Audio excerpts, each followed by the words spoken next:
ibarat kapal. Ini sekarang jahrosnya sudah berbunyi, sudah mulai berjalan, mesinnya sudah berbunyi. Sebentar lagi berjalan lebih kencang dan lebih kencang.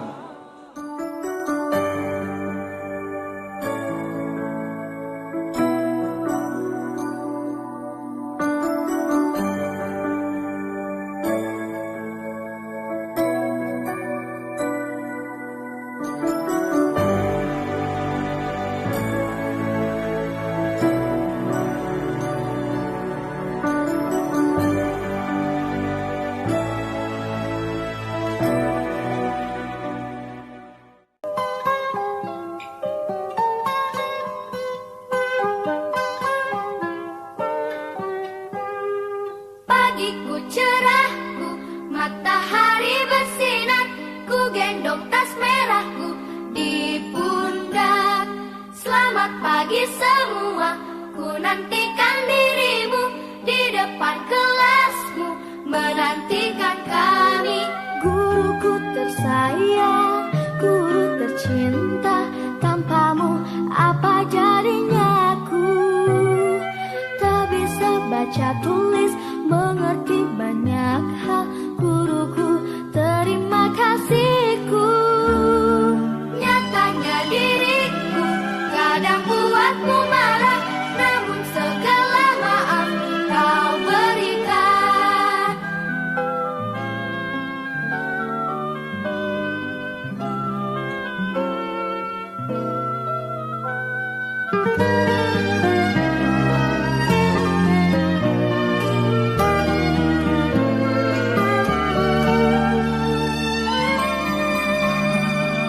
Selamat pagi semua, ku nantikan dirimu di depan kelasku, menantikan kami. Bismillahirrahmanirrahim. Assalamualaikum warahmatullahi wabarakatuh. Yang terhormat dosen penguji ujian kinerja PPG Darjab Angkatan 1 tahun 2021. Perkenalkan, nama saya Muhammad Zulfikar Ali Hamdani. Saya guru Quran Hadis di MTS Wali Songo Ngabar, Kecamatan Siman, Kabupaten Ponorogo, Provinsi Jawa Timur. Pada kesempatan hari ini, Senin 13 September 2021, saya melaksanakan kegiatan praktek pembelajaran untuk memenuhi ujian kinerja PPG Darjab Angkatan 1 tahun 2021 dengan materi pokok fungsi hadis di pembelajaran yang ketiga di kelas 7 MTS Wali Songo Ngabar. Nah, untuk lebih jelasnya, berikut video praktek pembelajaran yang akan saya laksanakan. Mohon masukan dan saran agar kedepannya kegiatan pembelajaran yang saya bisa laksanakan akan lebih baik lagi dan terus lebih baik lagi. Terima kasih atas perhatiannya. Assalamualaikum warahmatullahi wabarakatuh. Bismillahirrahmanirrahim. Assalamualaikum warahmatullahi wabarakatuh. Waalaikumsalam. Anak-anakku, bagaimana kabar kalian semuanya? Alhamdulillah. Biasa Allah. Luar biasa ya. Untuk alhamdulillah, syukur Ustaz ucapkan anak-anakku sekalian dalam keadaan sehat, tanpa ada yang sakit dan bisa masuk semua dalam kesempatan pembelajaran kali ini. Ustaz selalu berdoa semoga anak-anakku sekalian sehat semuanya. Amin. Baik, untuk di awal pembelajaran ini, untuk keberkahan pembelajaran kita pada pagi hari ini, marilah kita berdoa dengan membacakan umul kitab Al-Fatihah. Alhamdulillah. Bismillahirrahmanirrahim. Alhamdulillahirabbil alamin arrahmanir rahim maliki yaumiddin. Iyyaka na'budu wa iyyaka nasta'in ihdinas siratal mustaqim siratal ladzina an'amta 'alaihim ghairil maghdubi 'alaihim waladdallin. Baik, anak-anak sekalian, untuk mengawali pembelajaran kita, biar kita tambah semangat, kita tepuk dulu ya. Kita tepuk semangat dulu, bisa? Bisa.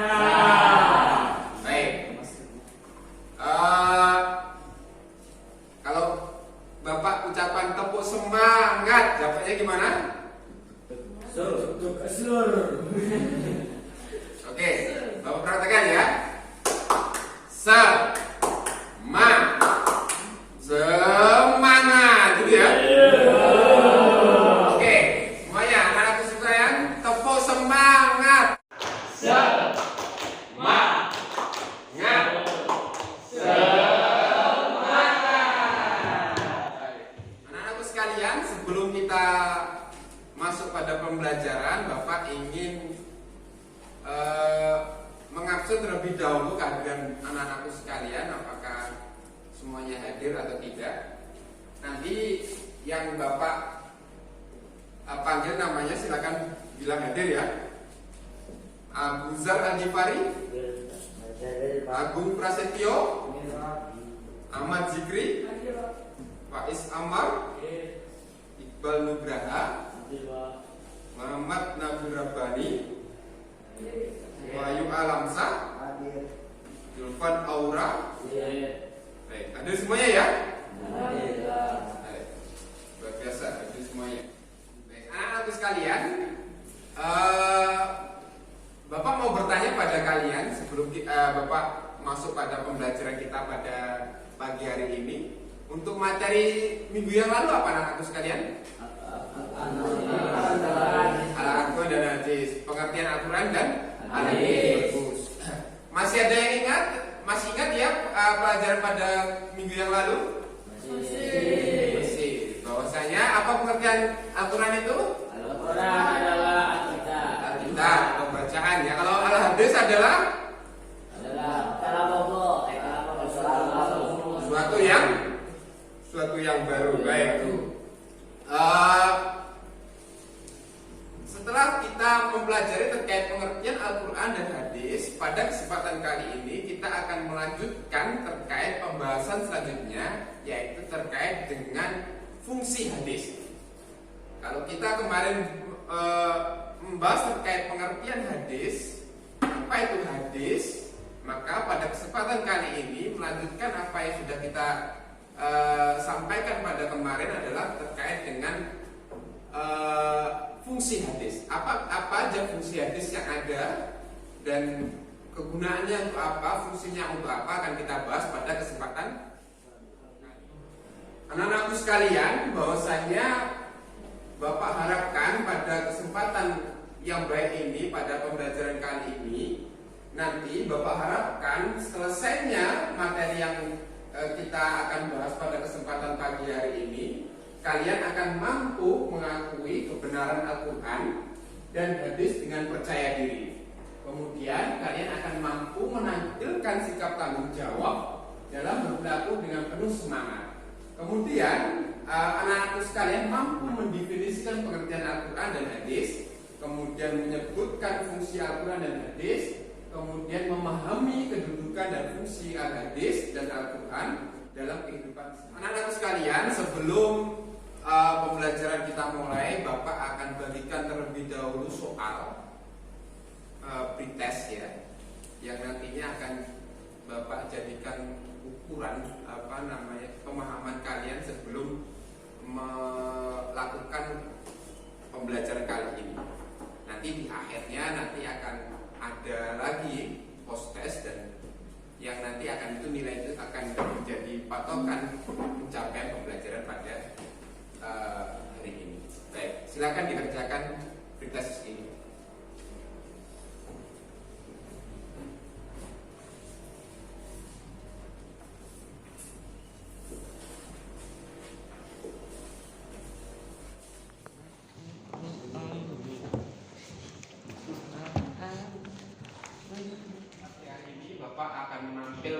Video pembelajaran yang nantinya video ini akan memberikan gambaran apa yang akan kita pelajari pada kesempatan pagi hari ini. Silakan diperhatikan video tersebut.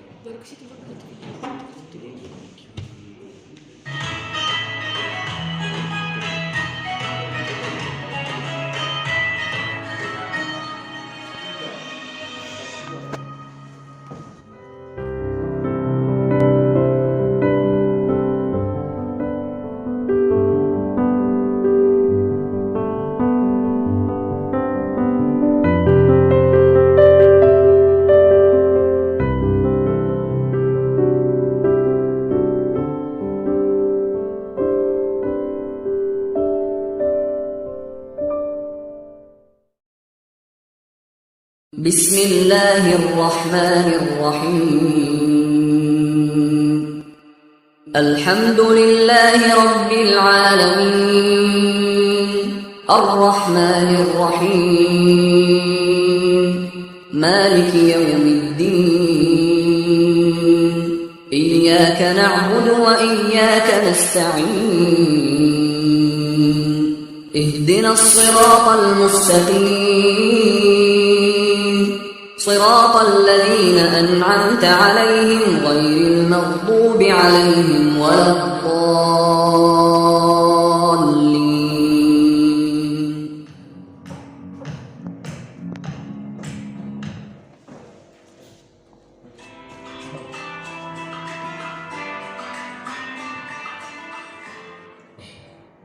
Kita sama-sama akan belajar terkait fungsi hadis. Yang pertama adalah menguatkan atau mengukuhkan dan menegaskan hukum yang terdapat dalam Al-Quran. Dalam hal ini dapat diartikan bahwa hukum yang ada di dalam Al-Quran dipertegas kembali. Yang kedua adalah menguraikan atau menjelaskan dan merincikan ayat yang global atau mujmal. Ini dapat diartikan bahwa banyak ayat atau perintah larangan dalam Al-Quran yang sifatnya masih umum, belum terinci. Al-Quran memerintahkan untuk mengerjakan suatu perbuatan, namun belum ada ayat yang menjelaskan bagaimana cara melaksanakannya, sehingga perintah yang ada belum bisa dilaksanakan. Kalau bisa diambil contoh, yaitu terkait dengan perintah melaksanakan sholat. Perintah melaksanakan sholat ini diperintahkan dalam Al-Quran. Akan tetapi di dalam Al-Quran belum dijelaskan bagaimana tata cara pelaksanaan Al-Quran dengan baik dan benar. Maka hadis muncul menerangkan tata cara sholat sesuai dengan yang syariat Islam. Kemudian yang ketiga ialah menetapkan dan mengadakan hukum yang tidak disebutkan di dalam Al-Quran. Dalam hal ini, hukum yang ada adalah merupakan produk hadis atau sunnah yang tidak ditunjukkan oleh Al-Quran. Misalnya, haram memakan burung yang berkuku tajam, haram memakai cincin emas dan kain sutra bagi laki-laki, dan lain-lain sebagainya. Yang dalam hadisnya Imam Muslim dijelaskan, kullu zinabin misibai faklu haramun. Setiap binatang buas yang bertaring, maka memakannya adalah haram. Dan fungsi yang keempat adalah membatasi keumuman ayat Al-Quran. Banyak perintah di dalam Al-Quran yang mengisyaratkan berlaku secara umum. Seluruh manusia, umat Islam, baik laki-laki maupun perempuan, besar maupun kecil, sehat maupun sakit, sedang bepergian maupun di rumah, dan lain sebagainya. Kalau dapat diambilkan contoh, yaitu dalil terkait dengan sholat Jum'ah. Berdasarkan dalil sholat Jum'ah merupakan kewajiban bagi seorang muslim, balik, berakal, dan mukim tanpa terkecuali. Bahkan Rasulullah SAW memberikan ancaman bagi orang yang meninggalkan sholat Jum'ah dengan dianggap kelompok yang mengingkari agama. Lalu, adakah kekhususan pengucapan bagi orang tertentu sehingga diperbolehkan meninggalkan sholat Jumat? Jawabannya ada. Dalam hadis yang diriwayatkan oleh Nabi Daud dijelaskan bahwa Jumat adalah kewajiban bagi setiap muslim kecuali 4 orang hamba saya yang dimiliki perempuan, anak kecil, dan orang sakit. Nah, demikianlah beberapa fungsi hadis yang dapat kami sampaikan dan semoga bermanfaat. Terima kasih. Assalamualaikum warahmatullahi wabarakatuh. Inilah video yang barusan anak-anak sekalian lihat, yaitu terkait dengan fungsi Al-Quran sebagaimana apa yang akan kita pelajari pada kesempatan pagi. Baik anak-anak sekalian, kita akan belajar terkait dengan fungsi hadis. Kita akan belajar terkait dengan fungsi hadis. Ada berapakah fungsi hadis itu dan bagaimana contoh dari fungsi hadis tersebut nanti akan kita pelajari pada kesempatan kali ini.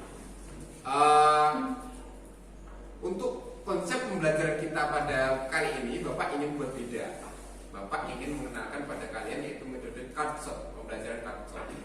Artinya pembelajaran dengan menggunakan kartu. Nah, ini Bapak akan berikan kepada kalian. Sebelumnya Bapak akan buat kelompok, masing-masing kelompok akan berbagi 4 kelompok, dan masing-masing kelompok akan membahas salah satu fungsi yang akan Bapak berikan berupa kertas atau kartu.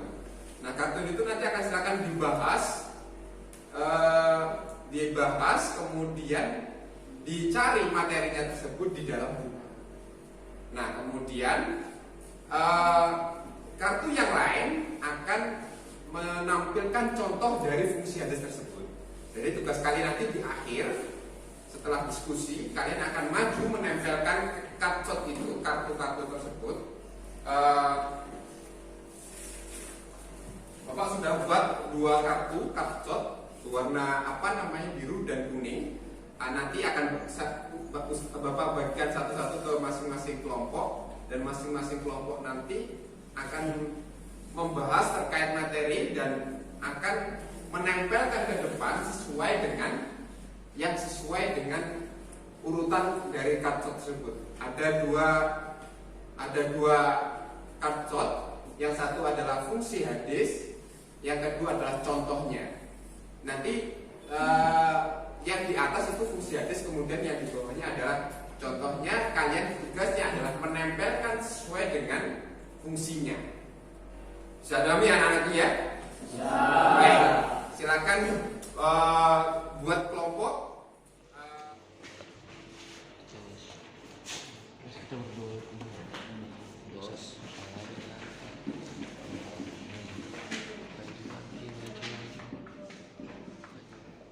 Ayo kan anakku sudah semuanya? Sudah. Baik.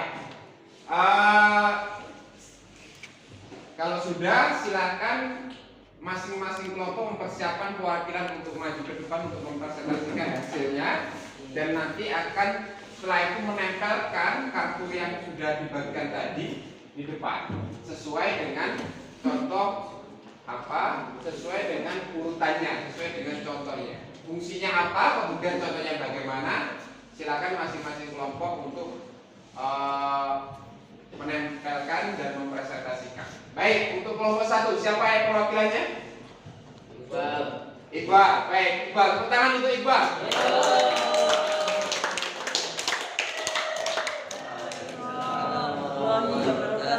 Baik, saya di sini perwakilan dari kelompok 1 ingin menyampaikan fungsi hadis. Yang pertama, Mengatasi keumuman ayat Al-Quran. membatasi keumuman ayat Al-Quran ya. Contohnya, masih umumnya perintah Allah SWT dalam Al-Quran kepada seluruh orang beriman untuk melaksanakan sholat Jumat. Kemudian dikhususkan dalam hadis yang diriwayatkan oleh Abu Daud, yang artinya Jumat adalah kewajiban bagi setiap muslim kecuali 4 orang, hamba saya yang dimiliki perempuan, laki-laki, dan orang sakit. Pertama adalah membatasi keumuman ayat Al-Quran. Contohnya ada di belakang di bawah ini. Fungsi hadis yang pertama adalah membatasi keumuman ayat Al-Quran. Membatasi keumuman ayat Al-Quran. Ada masih banyak ayat Al-Quran yang aktivitas yang masih umum. Kemudian di dalam Al-Quran yang masih belum kita pahami. Adanya hadis adalah merinci atau mengkhususkan. Kalau tadi kelompok 1 mencontohkan apa tadi? Adalah sholat Jumat. Sholat Jumat itu dalam Al-Quran masih umum sifatnya, masih untuk umat Islam gitu. Akan tetapi dalam hadis dijelaskan bahwasanya ada terkecualian di situ. Tidak hanya seluruh umat Islam, tapi ada terkecuali adalah wanita, orang yang sakit, dan anak kecil.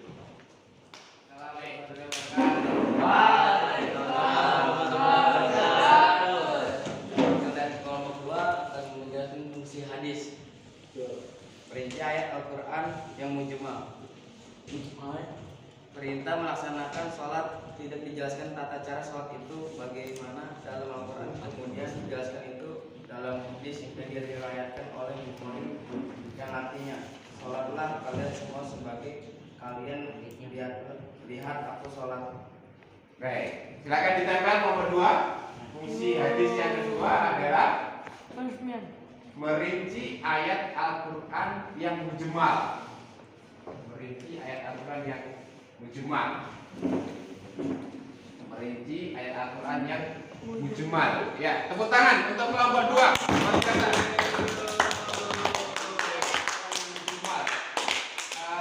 Dapat dicontohkan dengan sholat. Artinya sholat itu dalam Al-Quran masih umum. Bagaimana tata caranya belum dijelaskan. Maka hadis hadir dengan tata cara yang harusnya bagaimana kita sholat. Baik, luar biasa. Oke, fungsi hadis yang ketiga, kelompok 3. Siapa? Juga, tepuk tangan.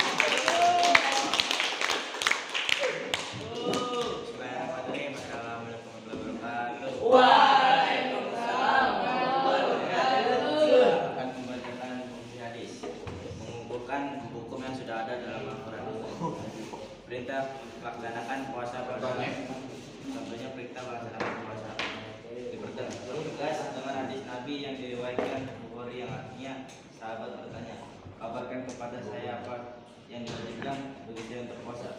Dan bisa menjawab, puasa bulan Ramadan kecuali jika engkau berpuasa sunnah. Baik, luar biasa.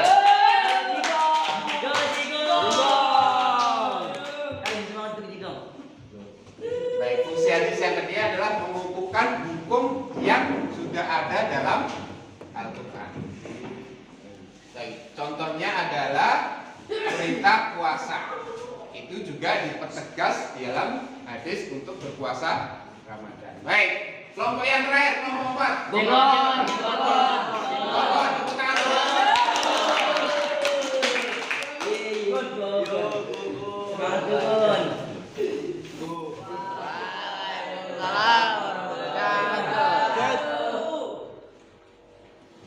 Fungsi hadis menerapkan hukum yang belum ada dalam Al-Quran. Haram memakan burung yang berkuku tajam, haram memakai cincin dan kain sutra bagi laki-laki. Baik, tepuk tangan untuk kelompok 4.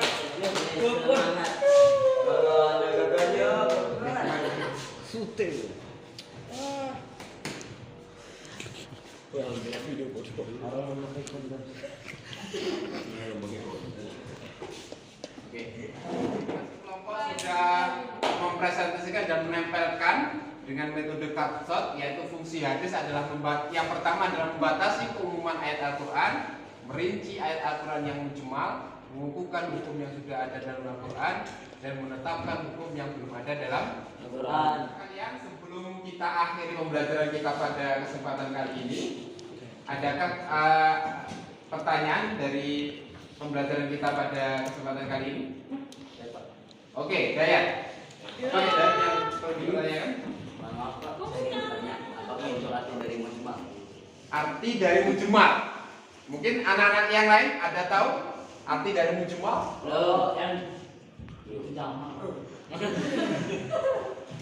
Baik, mujmal itu artinya umum ya. Mujmal itu masih bersifat global. Arti masih umum, global, artinya masih luas, sulit dimengerti. Makanya Al-Quran masih bersifat mujmal. Adanya hadis sebagai fungsi yang kedua adalah merinci yang umum tersebut. Merinci yang umum tersebut. Katakanlah contohnya sholat. Kita diwajibkan untuk sholat. Terus gimana sholatnya? Nah, maka dirinci oleh al-hadis. Bisa dipahami ya?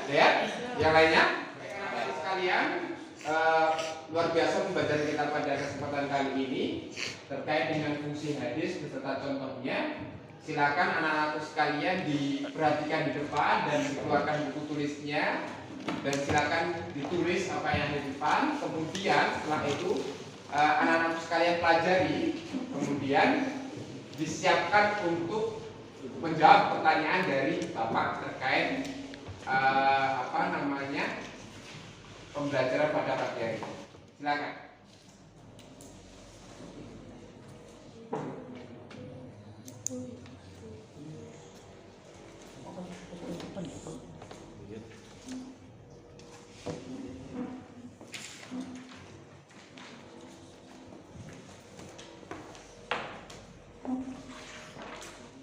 Ingin bertanya pada kalian terkait dengan apa yang sudah kita pelajarkan pada pagi hari ini. Pertanyaan yang pertama, Zulfikar mencari tata cara sholat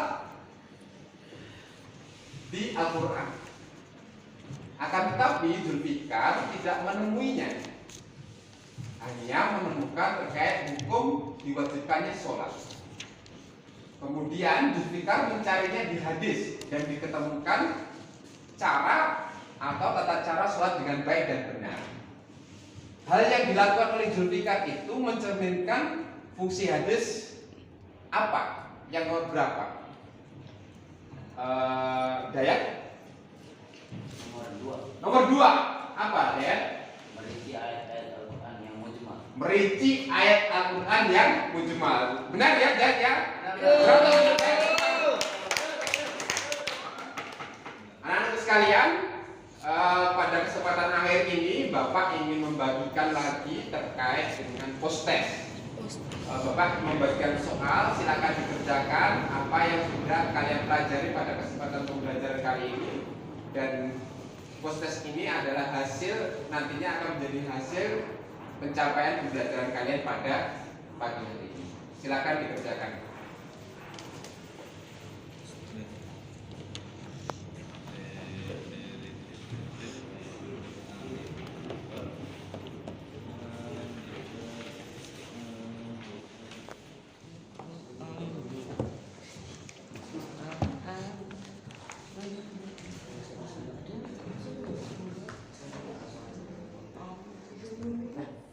Baik anak-anakku sekalian, di akhir pembelajaran ini, sebelum Bapak tutup pembelajaran kita pada kesempatan kali ini, Bapak selalu meminta dan mengharapkan anakku sekalian terus memotivasi untuk belajarnya dan dibaca lagi apa yang sudah kita hasilkan pada kesempatan kali ini dan dipersiapkan untuk materi selanjutnya, yaitu terkait dengan kandungan Al-Quran dan hadis dalam kehidupan sehari-hari atau aplikasi Al-Quran dan hadis dalam kehidupan sehari-hari. Apa anak-anakku sekalian, nanti materi selanjutnya adalah kandungan Al-Quran dan hadis dalam kehidupan sehari-hari. Silakan dipelajari di rumah dan nanti pada minggu depan anak-anakku sekalian sudah siap dan sudah minimal sudah sedikit paham terkait apa yang akan kita kerjakan pada untuk mengakhiri pembelajaran kita pada pagi hari ini. Marilah kita tutup pembelajaran kita pada kesempatan kali ini dengan doa kafaratul majelis.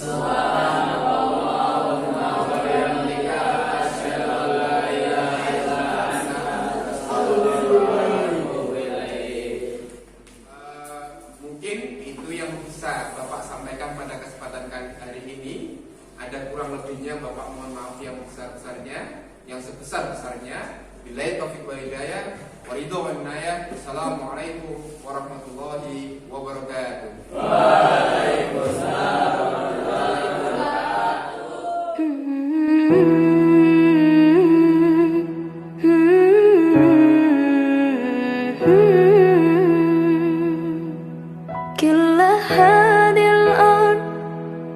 تكفي مساحة لو نعيش بلا سماحة وانت عايزنا بحب لو تضيق الأرض نسكن كالجل